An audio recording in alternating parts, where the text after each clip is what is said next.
is the new radio.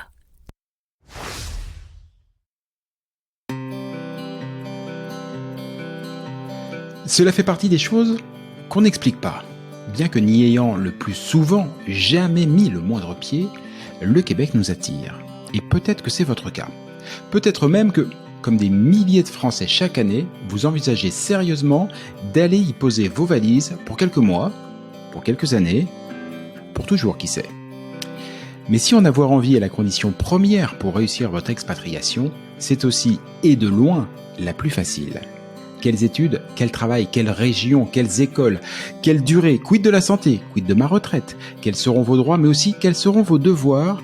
Et au-dessus de toutes ces questions règne la question fil rouge de tout immigré au Québec. Comment obtenir le permis de séjour dont j'ai besoin? Et puis d'abord, lequel est-ce? Au fur et à mesure de votre projet, d'innombrables questions, des doutes, mais aussi des grandes joies et de belles espérances vont vous submerger. Alors, à l'image de ce que Christelle Colling et ses équipes font au quotidien au sein de l'organisme, ce podcast est justement là pour vous aider, pour vous guider, pour vous informer, parce qu'ensemble, on partage le même objectif, Objectif Québec.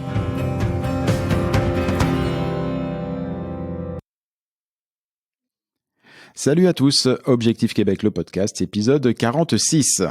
Quand en préparant cet épisode, Christelle m'a dit « J'aimerais qu'on présente le mois du Québec de cette année, s'il te plaît. » Je me suis dit « Alors mon Jean-Mi, inutile de te décarcasser, tu es bon pour t'offrir un petit viaduc de plus au mois de mai, tu reprends l'épisode de l'an passé, tu changes la date et hop, le tour est joué. » Voilà. Puis Christelle m'a expliqué tout ce qui allait encore changer cette année et j'ai annulé mes billets de train et mon petit week-end de 4 jours pour préparer ce nouvel épisode. Salut Christelle. Salut Jean-Michel. Tu culpabilises pas trop? Bon, rarement, non. Moi, tu sais, je suis bien dans mes baskets.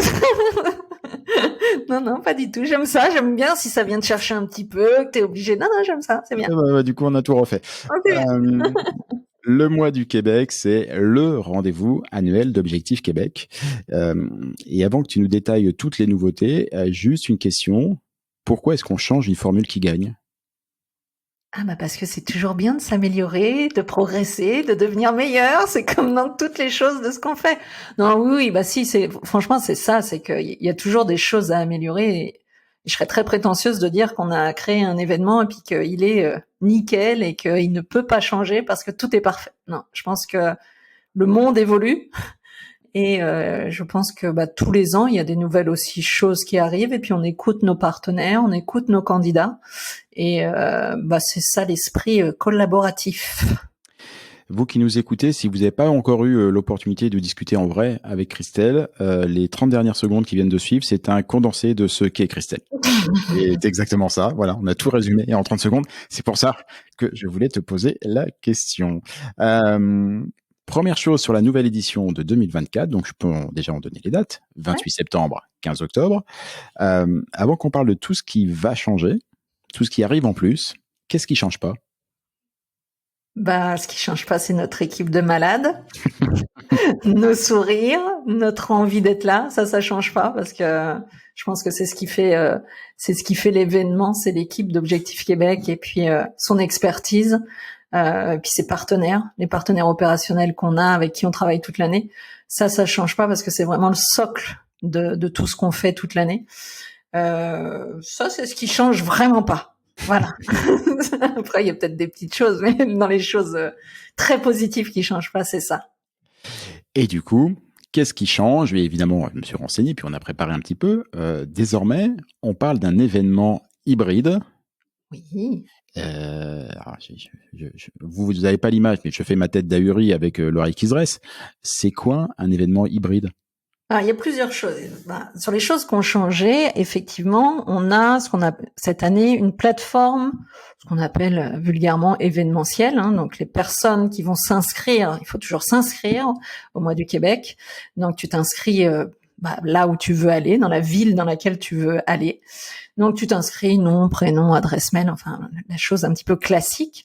L'avantage, c'est que tu vas pouvoir aller voir à l'intérieur de cette plateforme les partenaires qui vont être présents. Déjà, il y aura du beau contenu, peut-être vidéo, des contenus à télécharger. Donc déjà plus facile de télécharger plutôt que de faire des papiers pour la planète, c'est mieux. Et puis chaque partenaire présent va avoir un agenda sur sa plateforme. Et l'idée, en tout cas, c'est de bien construire sa journée. C'est essentiellement ça qui change. On s'est rendu compte l'année dernière, par exemple, que les candidats venaient et ils faisaient la queue pour voir une personne et puis ils bougeaient pas trop parce que comme il y a beaucoup de monde, des fois on veut pas trop perdre sa place et puis on veut pas trop aller même si on a envie d'aller ailleurs. Là, l'avantage, c'est que tous ceux qui vont venir au Mois du Québec vont s'inscrire, ils vont pouvoir organiser leur journée. Chaque partenaire présent va avoir un agenda sur sa plateforme et donc tu vas pouvoir t'inscrire puis dire tiens, je veux rencontrer à 14h Christelle, il y en a pour un quart d'heure, 20 minutes. À 14h20, je vais rencontrer, je sais pas moi, la personne ou l'avocate. Hop, et tu vas pouvoir organiser. Donc déjà beaucoup plus efficacement que l'année dernière. Et puis pour tout le monde, ça va être très très fluide. Donc ça, cette plateforme-là, ça va vraiment te permettre de bien travailler dessus. Mais si par exemple, t'as pas pu venir parce que un contretemps ou vraiment tu peux pas mais l'avantage c'est que généralement pour la plupart des partenaires présents, ils vont pouvoir mettre des plages horaires pour rencontrer les candidats en dehors de l'événement. T'as pas pu être là à Lyon le samedi, peut-être que le partenaire va ouvrir son agenda le lundi qui suit et tu vas pouvoir prendre rendez-vous quand même avec cette personne-là pour parler de choses, du sujet qui t'intéresse. Donc c'est en ça où ça va être beaucoup plus flexible et qui va donner beaucoup plus d'opportunités d'un côté comme de l'autre pour avoir accès au Mois du Québec. Ouais, c'est ça, ça va être du coup beaucoup plus dense parce que pour y avoir assisté l'année dernière, c'est vrai qu'il y a énormément de partenaires, il y a une grosse foule. Enfin, franchement, les salles étaient bien pleines. Fallait plutôt rajouter des sièges. Et puis après, quand il s'agit de rencontrer tous les partenaires, forcément, il y a un délai d'attente. Je veux dire, c'est Disney. Voilà, on veut faire voir les sur tel stand, notamment. Je me souviens du tien où il y avait pas mal de temps de gens qui attendaient. Là maintenant, ce temps-là, il va pouvoir être utilisé parce qu'on a déjà tout prévu à l'avance pour rencontrer d'autres partenaires et il y aura peut-être pas le goût de la fin de la journée en disant la journée était super mais j'aurais bien fait un rendez-vous en plus que j'aurais voulu voir tel cégep ou tel c'est ça, tu pourras le faire exactement si des fois t'as vu 4-5 partenaires et puis t'aurais eu le goût encore peut-être d'en voir un et puis à toi de voir si dans tout le mois d'octobre il a pas ouvert d'autres plages et puis que tu pourras échanger avec cette personne-là sur ton projet. Donc ça c'est vraiment comme tu dis beaucoup plus d'opportunités de travailler déjà sur son projet. Donc ça c'est intéressant. Puis il y a aussi le fait qu'on ait mis 3 villes sur un samedi. Donc là c'est nouveau parce que d'habitude ça se passait toujours en semaine. Donc là il y aura encore des dates en semaine, mais il y a aussi des dates sur 3 samedis. Donc ça c'est hyper bien je pense parce que oui. ça élargit encore. Il y a des personnes des fois de la semaine qui peuvent se libérer, mais c'est pas forcément évident. Le samedi c'est un peu plus facile. Donc ça, le samedi, puis on ouvre plus longtemps jusqu'à 18h. En semaine, c'est 16h, et puis le samedi, ça sera 18h. Donc ça, c'est vraiment les 2 grosses choses majeures qui changent et qui sont intéressantes pour les candidats. Je pense que c'est vraiment une belle plus-value pour commencer à travailler sur son projet. Après, dans la répartition de la journée, ce qui ne change pas, il y a ma conférence le matin, sauf qu'elle sera probablement un peu plus longue, sous forme de masterclass, où je vais présenter le Québec, les différences, pourquoi on fait un projet, mais on va aussi passer du temps à poser des questions, à répondre aux questions, et puis commencer à réfléchir un petit peu sur sa condition de Français qui veut s'expatrier et qui a un projet au Québec. Donc ça va être un peu plus dense aussi le matin, et exclusivement que ma conférence le matin. Ok, donc mais ça effectivement c'est possible parce que derrière il y a un énorme gain de temps grâce à la plateforme et grâce aux rendez-vous qui ont été pris et prépositionnés, qui fait qu'on n'est pas obligé de raccourcir la conférence. Et c'est vrai que je me souviens, il y avait déjà à la fin pas mal de questions et j'allais dire entre guillemets par politesse, t'en prenais toujours quelques-unes, mais après il y avait un timing, la journée, il y a beaucoup de choses à faire et tout. Là tu vas pouvoir y passer plus de temps et ça va être plus interactif du coup. Exactement. Moi, je pense que c'est toujours bien parce que bon, la conférence, je pense qu'elle intéresse beaucoup de monde et ça va toujours être la même, c'est-à-dire est-ce que êtes-vous prêt à entendre les vraies choses. Mais le fait d'avoir un temps plus long sur les questions, c'est important parce que finalement tout le monde se pose à peu près les mêmes questions. Oui, il y a des cas particuliers, mais quand même, quand on est au début de son projet, les questions sont un peu les mêmes et donc ça veut dire que tout le monde a besoin d'entendre les mêmes réponses. Donc moi, je trouve que ce temps-là, on l'agrandit aussi. Ça va être très intéressant, vraiment. Ouais, puis pour ceux qui viendront, c'est vrai que la journée commence par cette conférence, de vous à moi. La ratez pas la conférence. Parfois, on a des problèmes de transport en commun, des machins, des trucs. On a eu du mal à se garer, on arrive un petit peu à la bourre. C'est vraiment dommage. La ratez pas la conférence parce que derrière, tout ce que vous allez y entendre, les échos que ça va générer chez vous, dans votre projet et ainsi de suite, et ben vous allez voir que vous allez vous en servir toute la journée lors de toutes les autres rencontres que vous allez avoir parce qu'il y aura plein de petites choses qui auront été dites le matin. Vous direz, ah bah oui, peut-être je l'ai réorienté comme ça et tout. Ça fait que tout ce que vous allez faire après sera vraiment, vraiment plus utile.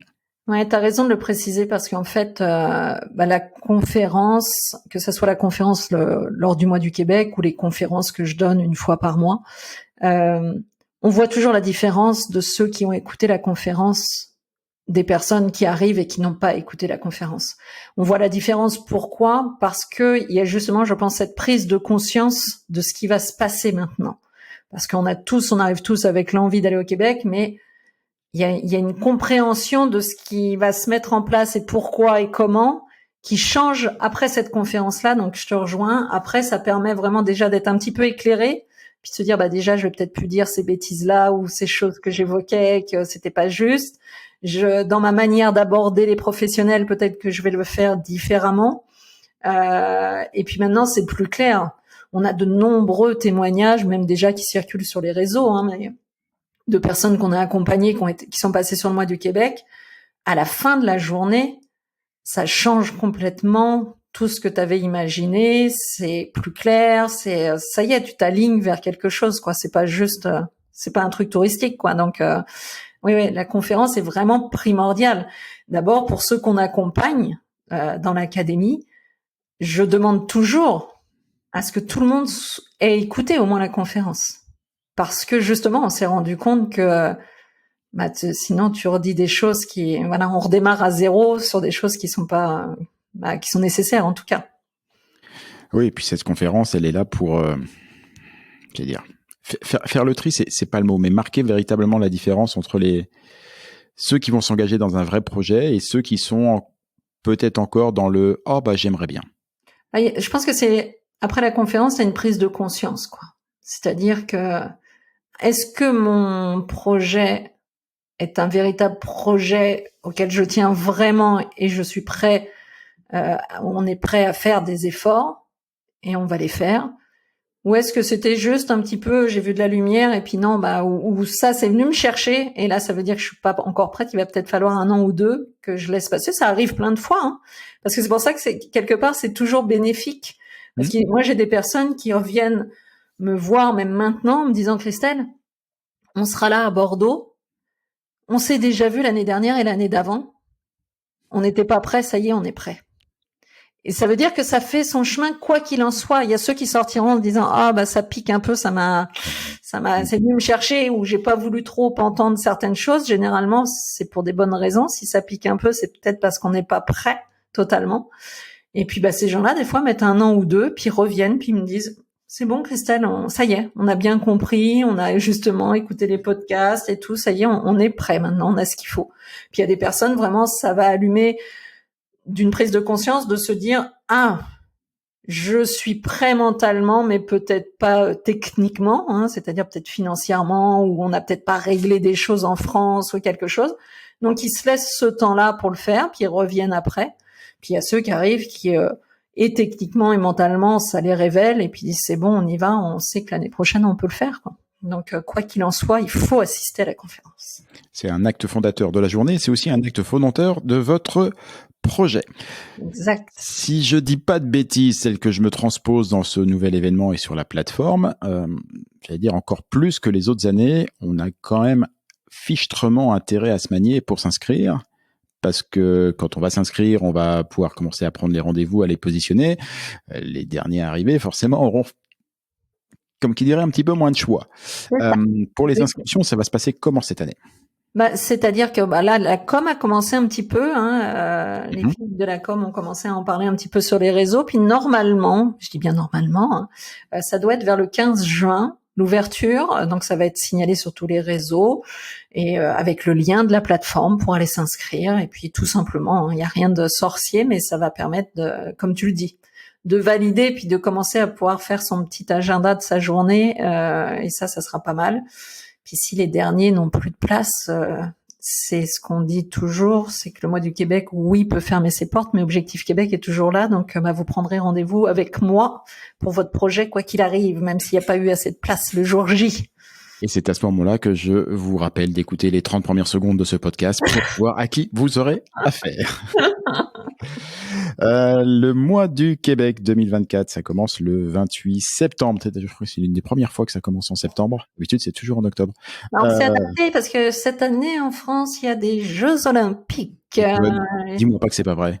Dis donc, tu sais que ça change plein de choses. Donc, tu sais, on a essayé de jongler entre les uns et les autres et les obligations de chacun. C'est pas facile. Mais ouais, 28 septembre et puis un samedi à Lyon. Bien.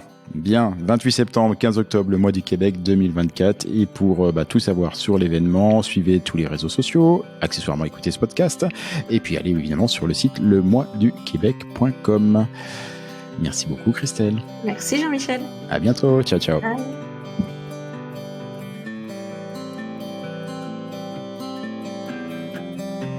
Objectif Québec, le podcast, c'est fini pour aujourd'hui.